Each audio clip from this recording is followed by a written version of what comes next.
বক্তব্যের চেনা মঞ্চে তিনি বরাবরই নিজের ঝাঁঝালো, সোজাসাপটা ও ধারালো কথার জন্য আলোচিত, সমালোচিত। নিজের সেই চিরচেনা রূপ আর চড়া সুরের বক্তব্যের জেরেই এবার তাকে দাঁড়াতে হলো আইনি কাঠগড়ায়। দেশজুড়ে ব্যাপক আলোচিত সেই মানহানি মামলায় অবশেষে সশরীরে হাজির হলেন কুষ্টিয়া ৩ আসনের সংসদ সদস্য ও বিশিষ্ট ইসলামী বক্তা মুফতি আমির হামজা। সপ্তাহের প্রথম কার্যদিবসেই তাকে ঘিরে সিরাজগঞ্জের আদালত প্রাঙ্গণ রূপ নেয় কড়া নিরাপত্তার চাদরে।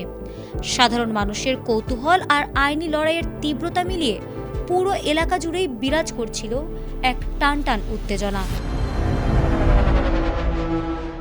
রোববার দুপুর ২:৩০টার দিকে ব্যাপক পুলিশি পাহারায় সিরাজগঞ্জের চিফ জুডিশিয়াল ম্যাজিস্ট্রেট আদালতে উপস্থিত হন মুফতি আমির হামজা।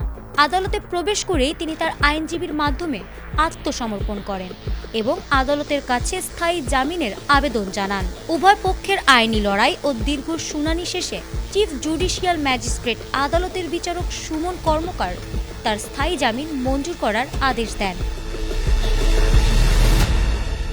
আইনি এই লড়াইয়ের সূত্রপাত হয়েছিল মূলত বিএনপির স্থায়ী কমিটির সদস্য ইকবাল হাসান মাহমুদ টুকুকে সামাজিক যোগাযোগ মাধ্যমে নাস্তিক ও ইসলাম বিদ্বেষী বলে কটূক্তি করার অভিযোগে গত ২ এপ্রিল তার বিরুদ্ধে এই মানহানি মামলাটি দায়ের করা হয়। মামলা দায়েরের পর আদালত তাকে সমন জারি করে ২১ এপ্রিল হাজির হওয়ার নির্দেশ দিলেও তিনি নির্ধারিত তারিখে উপস্থিত হননি।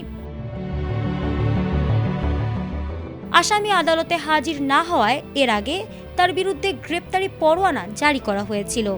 শুধু তাই নয়, আইনি প্রক্রিয়া এড়াতে থাকায় গত ১৭ মে সিরাজগঞ্জ অতিরিক্ত চিফ জুডিশিয়াল ম্যাজিস্ট্রেট আদালতের বিচারক সুমন কর্মকার মুফতি আমির হামজাকে গ্রেপ্তারে দেশের জাতীয় পত্রিকায় বিজ্ঞপ্তি প্রকাশেরও নির্দেশ দিয়েছিল।